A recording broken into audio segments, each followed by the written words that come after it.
In this video, I am going to be answering two questions that I get very often. One is, if I'm coming to Canada on a study permit or on a study visa, what should I apply for my spouse? Is it a visitor visa or is it a work permit? And then the second question is, what happens? Should I apply for those visas together, or should my spouse come separately? Those are the two questions I'm going to be addressing in this video. Please stay tuned.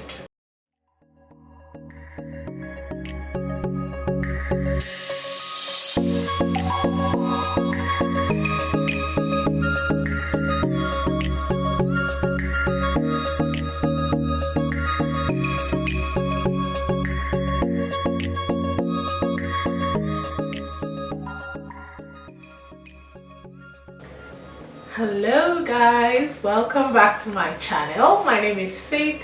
I'm an HR professional and event host based in Toronto, Canada. If this is your first time of seeing this face, please make sure that you use that subscribe button. Of course, you're in the right place. So use that subscribe button and also click on the notification bell. So when I post a new video, you'll be the first to know. And if you're a returning guest or a returning viewer, always a pleasure. Thank you for staying tuned, and thank you for watching all of my videos. So like I said, I'm going to be talking about those two questions. So let's start with the first one, the visitor visa or the work permit. Now, I would say the answer is it depends. It depends. There's certain factors that I will talk about now. So I think one of them is the funds. Now, it depends on how much you guys have as a couple, because obviously if you're coming with your spouse and your spouse intends to stay with you for the duration of your stay here, it means that the proof of funds that you have to show, of course, needs to cover your spouse. So it all depends on how much money you guys have. Like, do you have enough proof of funds to cover the both of you? If that's the case, then it makes sense to just apply for an open work permit straight up and just get it over and done with. Otherwise, it makes sense to probably go yourself, and then maybe your spouse can come on a visitor visa, and then the person at least has the opportunity to still be working back home while you are here studying. So that is one point that I would say. And it's also, then the second point I will talk about is, what is the duration of stay that the person is looking at, your spouse is looking at.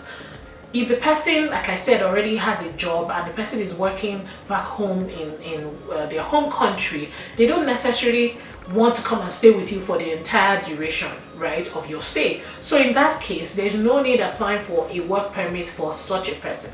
It's better the person comes on a visitor visa, and then maybe when they come on a visitor visa, they can look around and be like, oh, Canada is fancy after all, and they can decide to now stay or decide to now apply for an open work permit in that case.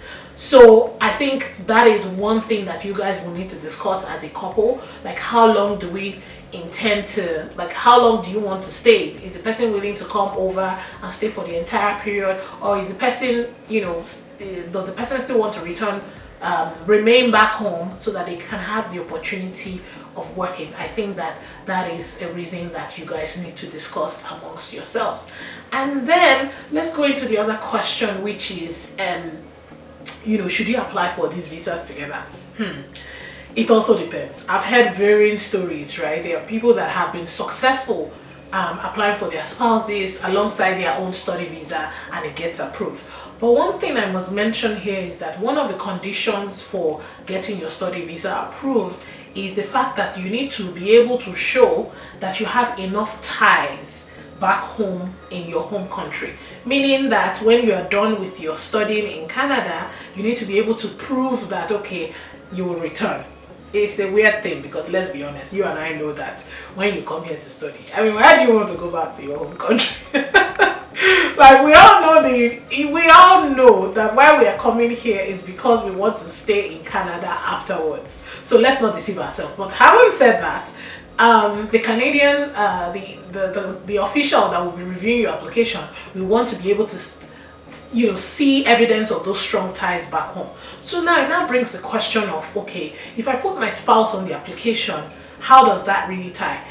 Now, like I said, this also depends, because you can put your spouse there, but you have enough ties back home. And when I say ties, I'm talking about you know, businesses or investments, or maybe there's an older relative or somebody that you are taking care of back home. Like, those are the sort of ties that you need to be able to show on your application. Now, if you have very strong ties back home, it's okay, you put your spouse with, you know, and apply for your visas together, and it's all well and good.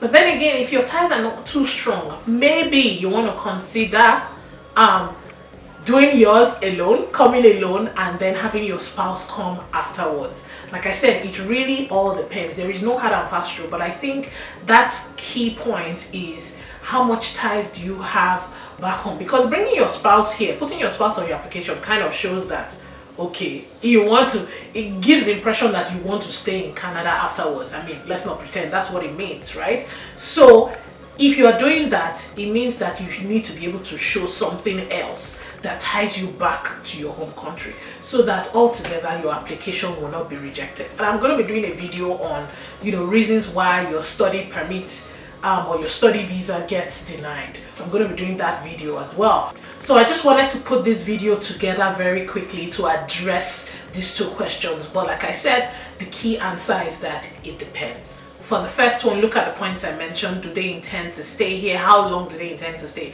That would determine. And then how much do you guys have?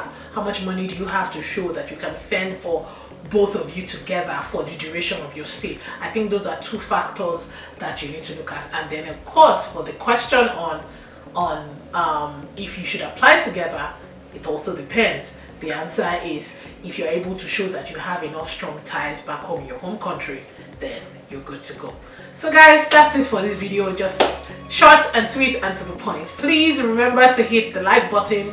Remember to share this video. Also remember to subscribe to my channel. And yeah, you know how we roll. Check out all my videos. I will see you on the next one. Bye.